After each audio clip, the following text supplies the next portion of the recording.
Hello everyone, and welcome to Dirty Laundry. I'm your host, CodeMarvelous, and today I'm joined by a very special guest, lead designer for Android Netrunner, Damon Stone. Hi, everyone. Thank you very much for coming on the channel. I really appreciate it. Hey, it's my pleasure. Why don't you tell our viewers at home who maybe don't know too much about you or haven't heard your appearances on other podcasts and things, a little bit about how you got into the cyberpunk, cyber noir, and how you came to be Netrunner's lead designer. Well, I pretty much got into cyberpunk through the Gibson novels, the Sprawl trilogy. I was a fan of Blade Runner. I played the original Netrunner when it came out, but I thought the game was definitely completely different than everything else that was out at that time period. And I think, honestly, until our reboot of it, nothing had really quite managed to reach up to its design potential. Right. How I ended up with this gig, I was a playtester for the first edition CCG of A Game of Thrones, and after having done that for a number of years, the lead designer developer at the time, Nate French, was going to be moving on to another game that he was designing, which was Lord of the Rings. And he needed someone to take over design and development of that game. And I was on his short list of people he wanted to hand it over to, and I got the job. Coincidentally, I was up against one other person who made it as far into the interview process as myself, Lucas Slitzinger, and I've heard the name once or twice. I beat him out for that, and then we managed to get another opening just, a couple of months after I got hired on, and he made it as far as he did in the interview process because he's really good. He knows what he's doing, and so they offered him a job without even opening it up to other people to apply, and then he started working here. Eventually, we needed Lucas doing some other work, so I ended up going from the second developer to the lead developer.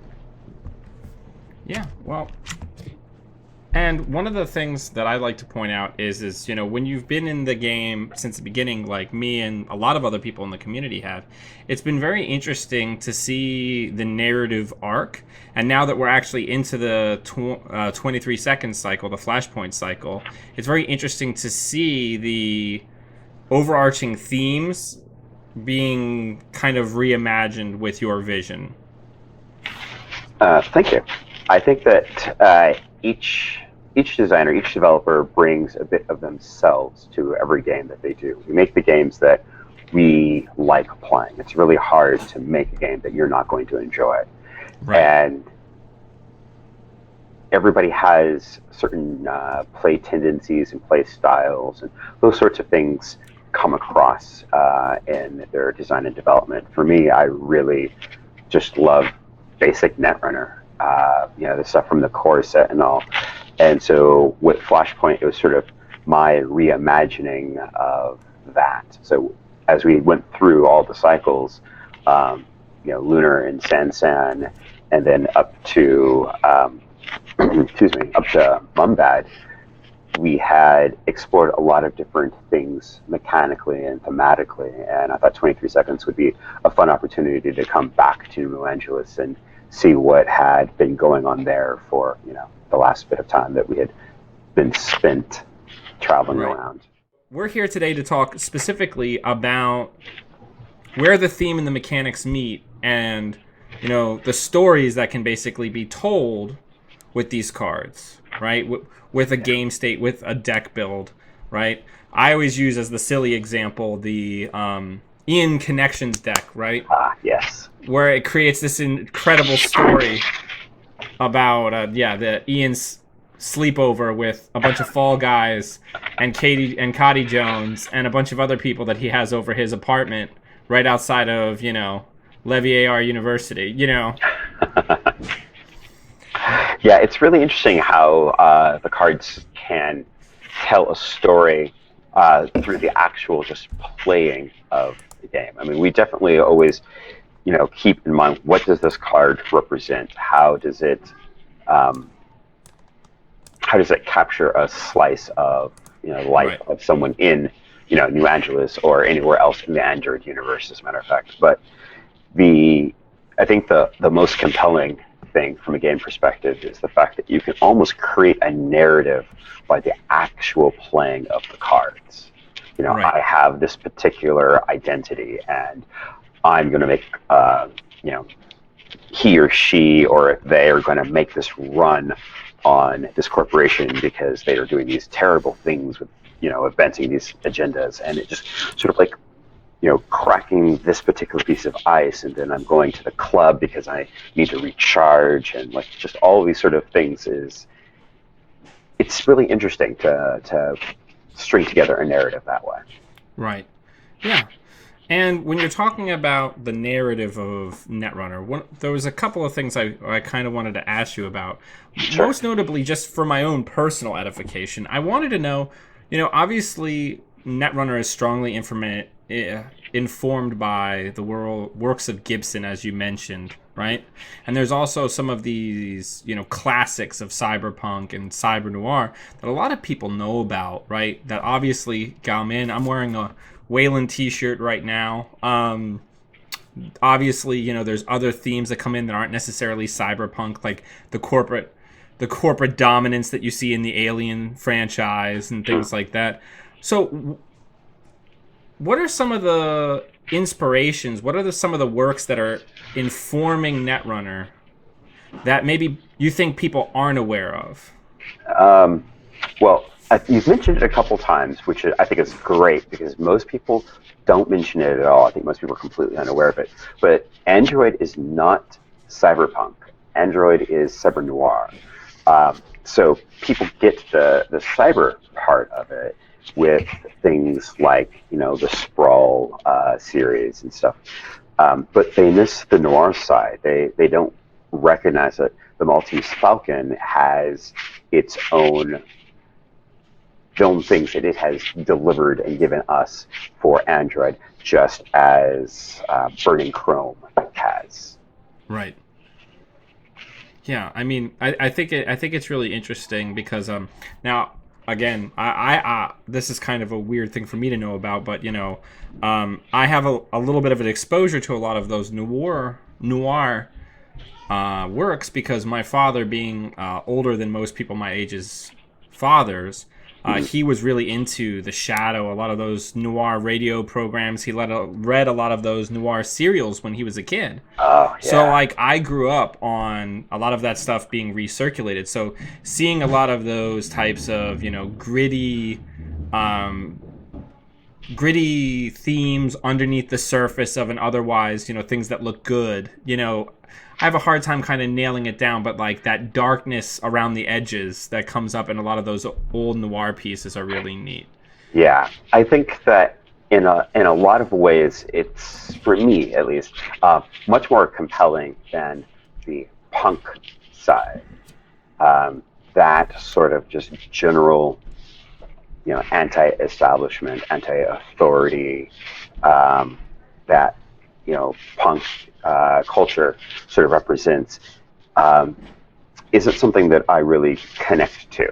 Right. It just, yeah, that's not what I grew up with. That's not where I was, where I was at. But the idea of cynicism and fatalism, sort of like everything is shades of gray. That what's the phrase I'm looking for? Moral ambiguity. Right. That is so common in the crime noir movies. Right. I think is something that it's much easier to see examples of grayness and corruption and stuff as a cultural influence when we look across the world than to see punk as something that is really really relevant these days, right? I mean, punk was really a response to how things were going on in the 70s in the UK, 60s in the UK, moving into the 70s here, all the way up into mid to late 80s, and then it starts to taper off. But I think that most people who did not come of age during that time period are going to have a less of a strong connection to punk than the people who were, in that time. Yeah. And just from my own experience, being somebody who came of age in the late 90s, mid to late 90s, you look at a lot of that time period, and I started out in like the punk and metal scenes as far as music. That's a lot of times your first entree into any kind of counterculture or anti-establishment is what kind of music you're involved with, right? Yeah. And I think about like, by the time I came on the scene, it's strangely dystopian and kind of fitting with the theme already. Just that we live in an age where punk is completely commodified. Anti-establishmentness, being a unique person who's not like anybody else, a rebel, is something that they have completely carved out and taken all of the teeth out of. Yeah. And commodified. Oh, so sure. It's very Netrunner-esque in that sense, where it's like, no, you don't really want to rebel. Buy this rebellion t-shirt instead. I don't know. I like a lot of the themes because I do think you very aptly put it, even though I have a lot of love for cyberpunk. I grew up playing a lot of cyberpunk RPGs like Shadowrun, and it's like the first stage of grief on the corporations are screwing you stages of grief cycle, because it's the anger and it's the emotion, but there's not a long-term narrative there. It's the start of a narrative. It's the anger. It's the outrage when the veil gets pulled back. Yeah, well, I think that's actually a really astute observation. Have you read Monitor by Lee Alexander? It just came out, so no. I have a pretty significant backlog, but I hear good things. Okay, I'm not going to give anything away, but suffice to say that there is a moment where you go from being young and trusting, relatively, I'd say, naive, to recognizing the world is not the way that you thought it was, and get very angry and rebellious. And then at some point, you recognize that just being angry, just having, this urge to rebel doesn't accomplish anything. Like, you have to be able to do something else. You need to be able to take that next step. And, right. That next step for some people is like serious levels of activism. And so they take that anger and they channel it into, trying to tear down the system that they believe is corrupt or flawed. Right. Others become nihilistic and they just want to see everything burn, and that's the anarch faction. The next is I am going to do what I can to ensure that me and mine are as protected as possible from these influences, and that we're going to go ahead and try and live just the best life that we can. And it becomes very intellectualized, and that's Shaper.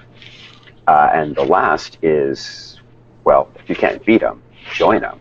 And that's Criminal, and of course the corporation. The idea of having to make that choice about where you're going to go once you've recognized this problem is, it's as old as time itself. And I think that's where stories become really interesting. Do you actually become, one of the bad guys, one of the things that you have, struggled against? So I have a follow-up thematic question for you. And sure. This is something I'm curious about, because I feel like most people, and just my own life, you vacillate between these stances over the course of your life, right? Like, I was involved in activism when I was a teenager. I got fed up because it didn't ever go anywhere, right? And then I got really nihilistic in college. and then now I'm back to being more politically active, being involved in service groups and other political active groups. And then, but it goes on a scale. Are we ever going to have a runner change factions and get reprinted in a different faction later, do you think? Is that something that we would explore? That's a great question. That is definitely not off the table. I'm not going to make a statement that we are ever going to see it, but I certainly would refuse to say that we are not. Because I think that would be neat, and I think there's some good candidates for people who could have and be tipped over into the ideology of another runner faction. Absolutely. But yeah, so, and there's one other kind of just theme question that I really wanted to go over. We obviously know how Wizard is going to meet his end at the end of this cycle based on some spoilers that we already have. And we might get more, but obviously we know that CT's family, her dads are having some serious financial problems, and that might lead to her leaving the running scene. So do we know, are we going to get some sort of information about where Andy's going? Is she taking a dirt nap with Wizard? There is a card that does, in fact, deal with Andromeda in the 23 seconds. Okay, so we're gonna find out where she's going at some point. It will be addressed at least tangentially. Okay, that's good enough for me. I just want to know, because this is what I live for in this game. Is like those little theme bits. Like I think about like things like Sandberg, right? Like, that's so thematic for me. It's like, okay, everybody's pissed off. Everybody's scared. So now money is literally power, right? Yeah. We're hoarding it, and we're using it to just, instead of investing it in more influence for these new IDs, we're just keeping our money, and we're jacking up the ice with it. Like, that's so thematic for me. Like, I like the interweaving of the story. So I like to see what happens with the characters. And I especially like two things. I like that we're finally getting Smoke, because I've wanted her to be a runner since Daily Cast's art. Yeah. And I'm really excited that we finally get a picture of Princess Space Kitten. Though that's obviously been out for a while. Yes. Yeah, Smoke is... I had not too long ago done an interview where people were asking, like, who my favorite runner was. It's like, well, they haven't come out yet. They will help, a build that people have been trying to use for a while, and for the most part have not been overly successful with. And it was Smoke, and it's the stealth build that she helps allow. Yeah, so I've been looking forward to her since we had come up with the identity. So, or we come with her as an individual.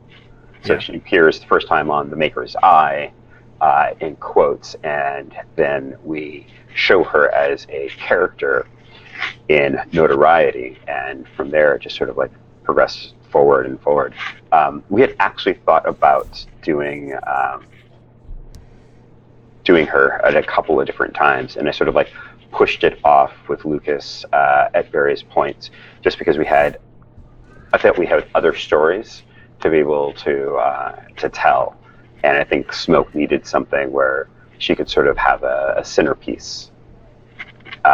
So 23 seconds is sort of it. Well, especially since she's on the Daily Cast's art as well. Mm-hmm. And it's just this idea of her being like, well, she's obviously a shaper, but her being this like very prominent cyber criminal, right? That really vexes the Corp and is known for publicly vexing the Corp. Like, we don't know how much like people in the public know about Gabe, right? Right. A lot of the other people are ostensibly underneath the radar of the public eye. But like, so for her to come out like right in this moment of like calamity for the corpse, or everyone, but mostly public image for the corpse, is just tremendous. I don't know, I like it. But anyway, we're not talking about her. We're talking about a different shaper today. We're going to talk about Kit.